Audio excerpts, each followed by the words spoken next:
Kalau kita bertani ke Kalimantan itu kita harus belajar dulu untuk mengolah tanah. Itu kuncinya. Walaupun kita memiliki modal untuk membeli pupuk sebagus apapun, kalau kita tidak mampu untuk mengolah tanah, itu bisa gagal besar.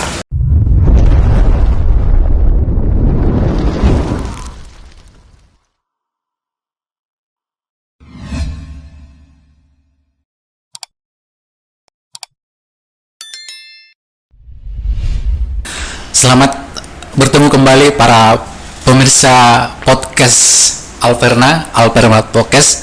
Nah, pada kesempatan ini, segmen ini kita akan membahas berbincang-bincang tentang pertanian.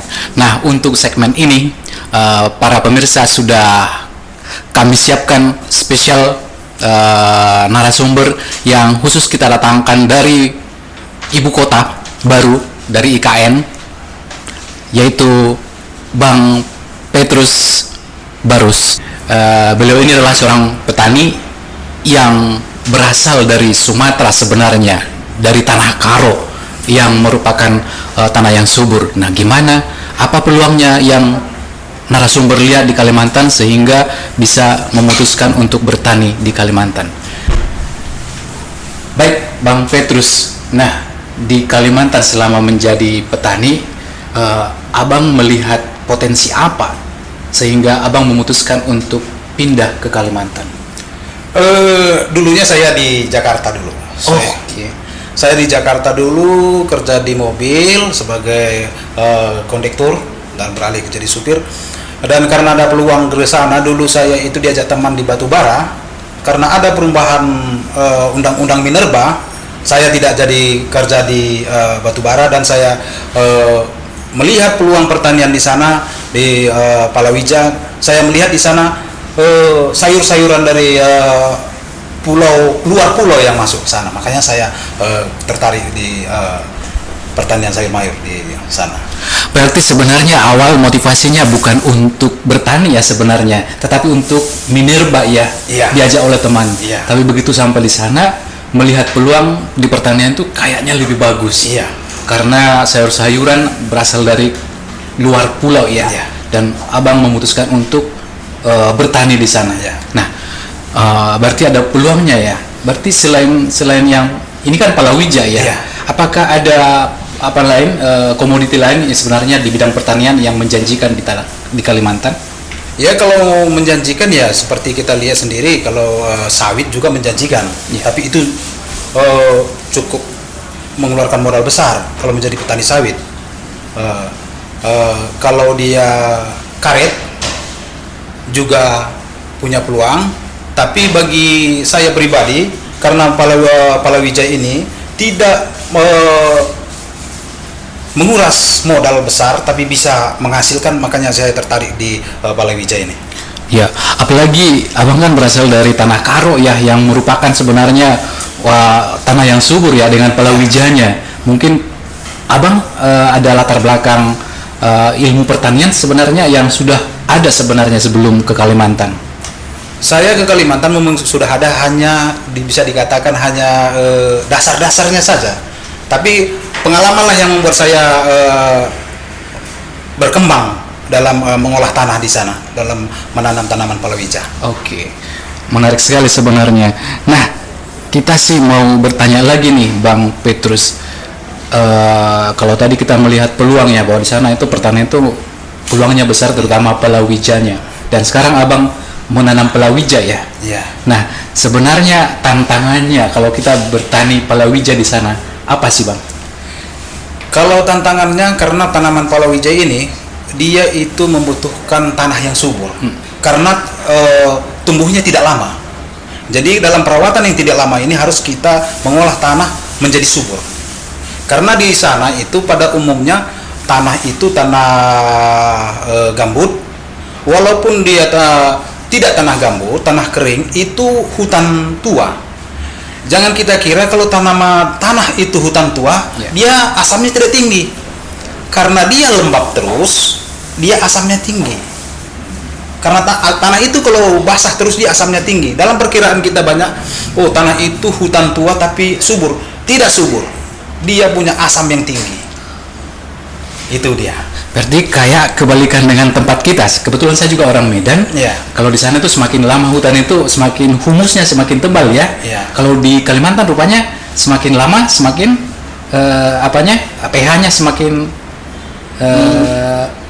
Rendah. semakin rendah Asamnya ya? yang tinggi. Asamnya yang malah tinggi. Iya. Oke. Nah, selama bertani Bang Petrus, gimana Abang mensiasati ataupun strategi yang Abang lakukan supaya ya hasilnya lebih baik? Saya mensiasatinya dari pengalaman saya dulu. Pertamanya itu karena banyak juga kegagalan pertama.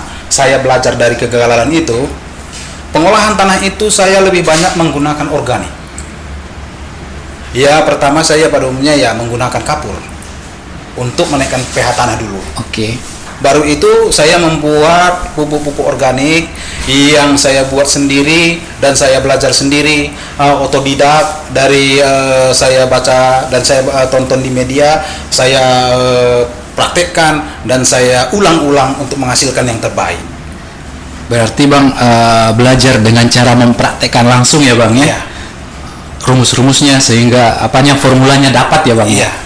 Oke, menarik sekali sebenarnya rekan-rekan pemirsa Alperna Podcast. Nah, nih Bang Petrus, misalnya nih kalau di antara teman-teman para pemirsa Alperna Podcast ada yang tertarik nih bertani ke Kalimantan.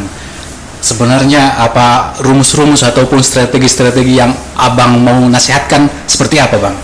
Kalau kita bertani ke Kalimantan itu kita harus belajar dulu untuk mengolah tanah. Itu kuncinya. Walaupun kita memiliki modal untuk membeli pupuk sebagus apapun, kalau kita tidak mampu untuk mengolah tanah, itu bisa gagal besar. Oke, berarti Bang, apakah ada formula yang ya seperti ada misalnya di antara pemirsa kita ini, aku nggak pernah bertanam nih, aku nggak pengalaman bertani, tapi sebenarnya saya tertarik dengan bertani. Kiat-kiat bisakah kita pelajari itu dengan dari media misalnya dari YouTube, ataukah kita harus memang praktek Bang? Kalau saya lihat pengalaman saya sendiri, kalau kita lihat di YouTube memang itu pengetahuan yang bagus bertambah bagi kita, tapi itu kan bukan tentu itu seluruhnya. Tapi kalau kita langsung mempraktekkannya itu kita mendapatkan di mana dia yang kita butuhkan. Seumpama kalau kita membuat zat perangsang tumbuh, organik, pupuk POC, pupuk organik cair, mikroorganik lokal, bakteri atau jamur trichoderma itu sangat kita butuhkan, karena itulah yang paling dulu awal kita ketahui, karena sebelum kita tanam, tanah itu harus steril dari bakteri, steril dari jamur yang merusak tanaman, yang sering kita sebut mati gadis. Gitu dia tumbuh subur segini mati. Itu dia. Pengolahan tanah yang bagus, mensterilkan tanah, terhindar dari bakteri dan jamur. Rekan-rekan pemirsa, sebenarnya saya juga anak petani, tapi mendengarkan penjelasan Bang Petrus ini sepertinya banyak yang harus saya pelajari. Jadi rekan-rekan pemirsa, kalau ada yang mau mengetahui rumus-rumus bertani, kita bisa tanya kepada Bang Petrus dengan kirim pertanyaan di kolom komentar kami. Nah, Bang Petrus, kalau saya sih mendengar tadi sepertinya sangat menarik ya untuk kita bertani di Kalimantan. Ya. Nah, sebagai petani Bang, apa sih suka dukanya yang Abang alami selama ini? Kalau di Kalimantan itu yang paling sangat saya perhatikan cuaca. Karena di sana itu cuaca panas dan kalau kita menanam palawija itu kita selalu melihat sumber air. Cuaca panas.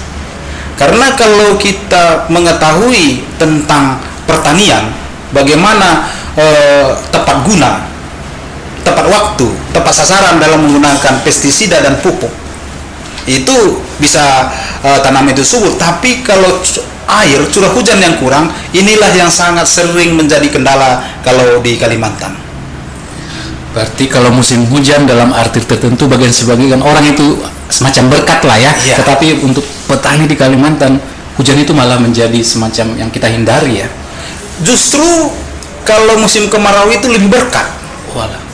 Mengapa lebih berkat? Karena tidak semua orang mampu untuk mengendalikan itu, tanaman tumbuh. Jadi semakin sedikit orang bisa membuat tanaman itu berhasil, sedikit. Jadi makin sedikit barang itu di pasaran, semakin mahal. Itulah bagi berkat bagi orang yang mampu mengetahui membaca cuaca. Dan termasuk Bang Petrus adalah salah satu yang tahu bagaimana mensiasatinya. Ya, sedikit seperti itulah. Biasanya kalau itu dalam itu artinya. Jadi sekali lagi rekan-rekan pemirsa Alperna Podcast, kalau kita mau mengetahui kiat-kiat pertanian khususnya di Kalimantan, nah kita bisa bertanya sebenarnya kepada Bang Petrus, seorang petani di Kalimantan. Bisa rekan-rekan semua pemirsa semua bisa tanya di kolom komentar kita. Tak terasa rupanya kita sudah bercerita banyak nih Bang, dan sebenarnya ada masih banyak sebenarnya informasi-informasi yang mungkin para pemirsa pengen tanya kepada Bang Petrus. Nah, Bang Petrus, mungkin dari pembicaraan kita, mungkin Abang bisa membuat sebuah saran kepada rekan-rekan, kepada pemirsa yang kira-kira tertarik untuk bertani di Kalimantan. Kalau kita di Kalimantan itu bertani karena persaingan salah satunya. Saya bilang itu karena persaingan di bertani untuk tahap palawija ini masih sedikit. Itu yang salah satunya juga yang posisi yang menguntungkan. Itu salah satunya. Jadi yang sangat kendala juga harga-harga pestisida dan pupuk mahal. Jadi saya mensiasati karena pupuk mahal dan pestisida mahal. Saya berusaha untuk memakai pupuk kimia itu hanya 30% dan organik 70%. Tapi kalau pestisida saya belum bisa membuatnya sendiri dari bahan-bahan alami, tapi saya juga lagi berusaha untuk membuat pestisida organik yang bisa mengendalikan hama-hama yang tidak terlalu berat. Baik rekan-rekan pemirsa, ada 2 kiat nih dari Bang Petrus. Yang pertama, peluang di Kalimantan, terutama pertanian palawija itu sangat terbuka luas. Ya.